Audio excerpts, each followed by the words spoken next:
eu quero falar agora da semana que deve ser marcada pelo corpo a corpo de ministros para auxiliar na aprovação do Jorge Messias. O André Anelli está aqui conosco e vai trazer os detalhes agora, porque o governo está temendo que o nome dele não seja aprovado no Senado Federal. E aí, Anelli, tem plano B? Plano B, pelo menos no primeiro momento, não, viu, Evandro? O Palácio do Planalto ainda trabalha como plano A e plano único Jorge Messias, advogado-geral da União, como indicação ao Supremo Tribunal Federal, como anunciou dias atrás o próprio presidente Lula. O grande problema é que alguns parlamentares lá no Senado acabam dizendo que, nesse momento, se a sabatina fosse hoje, Jorge Messias não conseguiria ser aprovado para a Suprema Corte. Talvez passasse na CCJ, mas não teria os 41 dos 81 votos necessários no plenário da casa. Até por conta disso, então, o presidente Lula realizou mais cedo, aqui no Palácio do Planalto, uma reunião com pelo menos 5 ministros, alguns deles os chamados palacianos, que ficam sediados aqui na sede do Executivo Federal, a exemplo de Gleisi Hoffmann, ministra das Relações Institucionais, e também Sidônio Palmeira, ministro da Secretaria de Comunicação Social, além dos ministros que ficam na esplanada mesmo, no caso Ricardo Lewandowski, da Justiça, e Fernando Haddad, da Fazenda. Portanto, nesse momento já existe uma mobilização junto também aos ministros para que possam então fazer com que Jorge Messias tenha mais apoio junto ao Senado e consiga então esses 41 votos que são o mínimo necessário para aprovação junto ao plenário da casa. E até o momento, então, o governo federal não tem trabalhado com nenhum tipo de plano B, caso essa indicação não seja aprovada. A gente destaca que, ao longo da República, apenas uma vez o ministro não foi aprovado, quando foi indicado, então, pela presidência da República, e caso isso acontecesse, seria algo praticamente inédito na história do Brasil, uma vez que todos os indicados pela presidência da República acabam tendo a sua aprovação no Senado. Horas atrás, o presidente do Senado, Davi Alcolumbre, emitiu também um comunicado que chamou muita atenção. Ele disse que causa perplexidade o fato de a casa ainda não ter recebido um ofício com a indicação oficial de Jorge Messias, mesmo depois de o presidente da República já ter feito a indicação pelas redes sociais, mas a casa não foi notificada oficialmente sobre essa indicação, e Davi Alcolumbre, com essa crítica que ele fez, então, disse que, na avaliação dele, a impressão que fica é que o Palácio do Planalto estaria postergando essa indicação oficial, no sentido de fazer com que haja algum tipo de influência, mudança no cronograma que já foi estabelecido pelo Senado e que prevê, então, no dia 10 de dezembro, a sabatina na Comissão de Constituição e Justiça e, no mesmo dia, horas mais tarde, a votação no plenário da Casa. Evandro. Muito obrigado pelas informações, André Anelli. Um abraço para você. Vamos retomar então aqui a nossa conversa sobre mais essa crise que está agora instalada com a indicação do Jorge Messias ao Supremo Tribunal Federal. Zé Maria Trindade, eu quero começar contigo, porque o presidente do Senado deixou isso bem claro para todo mundo ao fazer uma declaração sobre a indicação e criticar o que ele chama de movimentos feitos por aliados do governo para fazer parecer que o Congresso Nacional e principalmente o Senado queria dinheiro em troca da aprovação. Falando de uma maneira bem simples aqui, corriqueira, tá, pessoal?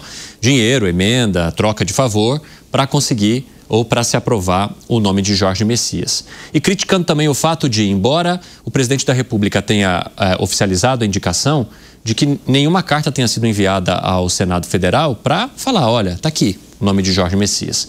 O presidente Lula, segundo os bastidores, está querendo promover um encontro com o presidente do Senado, Davi Alcolumbre, para fazer essa indicação, entregar esse documento em mãos, oficializando, então, de fato, essa indicação e se aproximando um pouco do presidente do Senado. O que está rolando em Zé Maria Trindade? Quais são os riscos? A gente pode ter um primeiro indicado ao Supremo Tribunal Federal que não seja aprovado pelo Senado para ocupar essa cadeira? Pois é, me disseram que quando o presidente Lula deu aquele sinal verde, né, e que assinou o documento indicando, ele ouviu aliados ali e viu que dava para aprovar, né? Mas aí, de repente, disseram, olha, a força do Davi Alcolumbre está muito grande, porque esperava que ele apenas cruzasse os braços e deixasse o governo trabalhar, que era o primeiro discurso, né? Então, essa é a situação. Agora, os ministros viram que o Davi Alcolumbre vai trabalhar contra, não é cruzar os braços, não, vai trabalhar contra. E ter um Davi Alcolumbre, presidente do Senado, que conhece os interesses de todos, conhece como a casa anda, né? Trabalhando contra é complexo. E aí ele, em seguida, marcou a data já de votação. Aí o governo recuou porque não tinha certeza. E veja que o dilema do governo é tão complexo que o governo tem maioria teórica no Senado Federal. Então seria, teoricamente, trabalhar a sua base e esquecer o grupo da oposição. Mas não, é o centrão mesmo. E o Davi Alcolumbre ficou muito irritado porque ele está perdendo no debate público e nas mídias sociais. Ele não liga muito para isso, não é muito escravo disso, porque lá no Acre, no Amapá, a banda toca diferente. Ele quer ser o novo Sarney da política, né? Primeiro ocupar o espaço deixado por Sarney, que apesar de ser maranhense, fazia política no Amapá. Quando saiu do governo, ele viu que o Amapá seria mais fácil. E o Maranhão, a terra dele, tinha uma disputa muito grande pelo Senado. A filha, tinha o Epitácio Cafeteira e tal, ele foi para o Amapá. Se elegeu, se reelegeu, e agora o Alcolumbre quer ser o novo Sarney, inclusive com poderes do judiciário, que era uma grande estratégia de José Sarney. Até hoje ele ainda tem muito aliado no judiciário, né? Mas houve um momento que ele era o senhor absoluto ali, foi o primeiro a prestar atenção na força do judiciário e fez o seu caminho muito forte no judiciário. E aí o Davi Alcolumbre viu que estava perdendo o debate, está perdendo, e ele publicou uma nota oficial grande, falando de desrespeito ao Congresso Nacional, que tem a missão, e eu acho isso mesmo. Porque eu gosto dessa ideia do presidente da República indicar o ministro do Supremo. Existem 10 projetos querendo mudar isso. Mas, olha, criar uma política de autoindicação do judiciário, cargos lá de carreira e tal, isso vira uma confusão e uma politicagem danada interna, né? O corporativismo. É como aquela lista tríplice da Procuradoria-Geral da União, que Michel Temer não elegeu, não nomeou o lista tríplice fora, e agora essa lista tríplice tende a desaparecer, porque os presidentes não estão indicando. Mas criaram ali um grupo muito forte corporativista. Então eu defendo que seja o presidente da República, qualquer que seja ele. Não vamos prestar atenção no governo atual, mas é um presidente ungido pelos votos, pela urna, que indica um representante no Supremo que tem que passar pelo debate no Senado Federal e aprovar ou não. É isso que eu espero do Senado, é que faça um debate bom, que faça realmente uma sabatina real e que aprove ou não. Aí o presidente indica outro e assim por diante, né? O que não pode é ficar com essa história de indicar colegas, amigos para o Supremo Tribunal Federal, qualquer que seja o presidente da República. Isso todos estão prestando atenção, que está diminuindo o tamanho do Supremo Tribunal Federal. O Alcolumbre entendeu que o governo vazou informações sobre pleitos dele, do grupo dele, para aprovar os projetos do governo, inclusive essa indicação. Olha, a indicação é de que há chances mesmo de derrota se o presidente Lula não fizer um trabalho. E mais interessante é que tem que ser o presidente. Não adianta a Gleisi Hoffmann, que é uma ministra que tem feito um trabalho bom, não adianta, tem que ser o presidente colocar a mão na massa. Aí, meu amigo, fica mais caro falando diretamente com o chefe, né? Exatamente, Zé Maria Trindade. E, Nelsinho, tem uma questão interessante que foi uma consequência desse movimento que o Zé disse que aconteceu, né, na visão de Davi Alcolumbre, alguns governistas exporem aquilo que estava acontecendo em relação às necessidades do Senado e tornarem isso público, gerando críticas ou a possibilidade do presidente do Senado ser visto como alguém que estava querendo barganhar a aprovação do Jorge Messias. E aí, nos bastidores, houve, né, principalmente nesse começo de semana, a indicação para que vários dos ministros dissessem a jornalistas, à imprensa, etc., que não havia tomar lá da cá, que não havia necessidade de troca de emenda, que a relação com o Congresso Nacional estava positiva. A própria ministra Gleisi Hoffmann defendeu a possibilidade de que a indicação aconteça sem que o presidente do Senado esteja exigindo nada em troca, ou seja, caminhou ali na mesma direção de Davi Alcolumbre para baixar um pouco a fervura, mas você acha que isso pode funcionar? Porque, de alguma forma, a corda ela já foi esticada. Dá para o presidente da República, como disse o Zé, entrar na parada e afrouxar um pouco esses ânimos?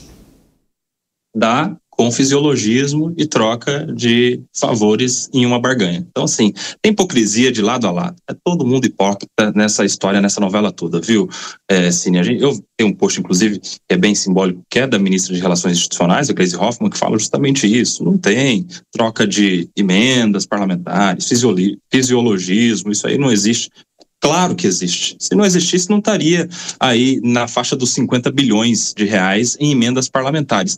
Não é em relação ao presidente do Congresso, de maneira específica, em relação a ele e a todos os outros, em relação ao legislativo, que se acostumou com esse tipo de jeito de fazer aí o seu papel no poder legislativo brasileiro, que é votar de acordo com os interesses do governo em troca de emendas parlamentares para que eles possam se perpetuar no poder e ganhar a próxima eleição e ficar lá para sempre. Hipocrisia. Tem sim fisiologismo e tem troca de favores e principalmente em emendas parlamentares e em indicação a estatais, principalmente depois da mudança na lei das estatais, ou do entendimento sobre a lei das estatais. Na época, o ministro Lewandowski, que era ministro do Supremo Tribunal Federal, entendeu por inconstitucional aquela limitação para que políticos não pudessem ocupar as estatais, e aí os parlamentares fazem a festa, indicando os seus amigos para dirigirem os rumos das empresas estatais brasileiras. Por isso que a gente tem esse rombo bilionário aí de déficit no conjunto de todas elas. E também a hipocrisia do Davi Alcolumbre em criticar a demora em o presidente mandar formalmente, por escrito, o nome do Jorge Messias, que isso é um desrespeito, enfim, como se ele fosse compromissado com velocidade em se ocupar cadeira no STF. Ele que ficou sentado 120 dias sobre o nome de André Mendonça quando era presidente da CCJ e o nome foi indicado pelo ex-presidente Jair Bolsonaro. Agora faz cerca de 2 meses que a cadeira está vaga e é metade do prazo que ele ficou lá segurando o nome do André Mendonça. Então ele também não tem esse compromisso todo com agilidade e velocidade para que essa cadeira de Luiz Roberto Barroso seja ocupada. Hipocrisia é a palavra da política brasileira nesse momento. Interessante, Nelsinho. Até porque o que o presidente do Senado tem colocado agora como argumento? De que a sessão já está marcada para o dia 10 de dezembro e a indicação oficial, ou seja, esse documento que vem por parte da Presidência da República, ainda não chegou. E que é preciso que o Palácio do Planalto respeite a soberania de cada poder. Ou seja, não, digamos, influencie algo dentro da maneira como o rito correria no Senado, simplesmente porque o governo federal quer dessa maneira. Não é o que a ministra Gleisi Hoffmann ou o presidente da República dizem que esteja acontecendo, mas sim que seria um tempo justamente para o presidente da República ajustar a sua agenda e garantir um encontro no tete-a-tete com o presidente do Senado, Bruno Musa. Pois é, eu acho que o comentário que o Zé Maria fez para mim quando eu mencionei a respeito da dívida lá de 136% do CDI, que eu estava esperando uma racionalidade, que de fato é uma ingenuidade ali minha, mas foi expor os dados, acho que vale até pro interessantíssimo comentário que o Coba trouxe, deles ter sentado, o Alcolumbre sentado ali tanto tempo na indicação ali do André Mendonça, né? Então, esperar racionalidade nisso realmente é algo que, às vezes, nós caímos nas nossas próprias armadilhas a respeito da política. Mas eu vou trazer aqui uma opinião puramente pessoal. Acho que o Zé Maria vive lá dentro e é um professor de política, então aqui é um mero comentário pessoal meu, sem o compromisso com o erro. Eu acho que mais cedo ou mais tarde, se vai ser agora nesse prazo, 1º em dezembro, se vão conseguir postergar, janeiro, fevereiro, quando quer que seja, eu acho que eles vão chegar num acordo e que eles conseguirão emplacar o nome do Messias como ministro do STF e continuará sendo mais uma indicação aceita, chancelada pelo Senado, que desde a redemocratização todas elas são. Então eu acho que o fisiologismo vai continuar escancarado a céu aberto, as negociatas continuarão e, de alguma forma, eles conseguiram colocar todos à mesa com o nosso dinheiro, a gente financiando, sem poder participar, e o nome do Messias conseguirá passar no Senado. Essa é uma pura opinião pessoal. Ô Nelsinho, só para finalizar, você entende que há um risco grande do nome de Messias não passar? Hoje sim. Hoje, nesse momento, dada a força do Davi Alcolumbre, que é presidente pela segunda vez do Senado e do Congresso, que tem um apadrinhado, que seria o Rodrigo Pacheco, que é ex-presidente por 2 vezes do Senado Federal, nesse momento, entre os parlamentares, ele teria uma certa dificuldade. Até porque o Jorge Messias não é esse perfil tão abraçado assim no Senado Federal. Agora ele está muito encostado na pauta de ser evangélico, tem o apadrinhamento do André Mendonça, que também é evangélico, mas ele não é representativo dos evangélicos. Ele é um batista, os batistas não têm essa militância política tão aflorada como os pentecostais, por exemplo. Em eleições, por exemplo, no púlpito batista não sobe político para pedir voto, diferentemente de outros segmentos dos evangélicos que têm mais participação e mais votos, mais influência no legislativo. Ele passou a ter representatividade do ponto de vista do voto e dos eleitores evangélicos que pressionam seus parlamentares a partir do apoio que recebeu da Assembleia de Deus do bispo Samuel Ferreira, que é aquele que aparece na foto com o presidente Lula e com o Jorge Messias. Mas ainda assim encontraria muita dificuldade neste momento, não sei se nas próximas semanas, depois de um encontro, de um acordo, de uma conversa entre o presidente Lula e o Davi Alcolumbre.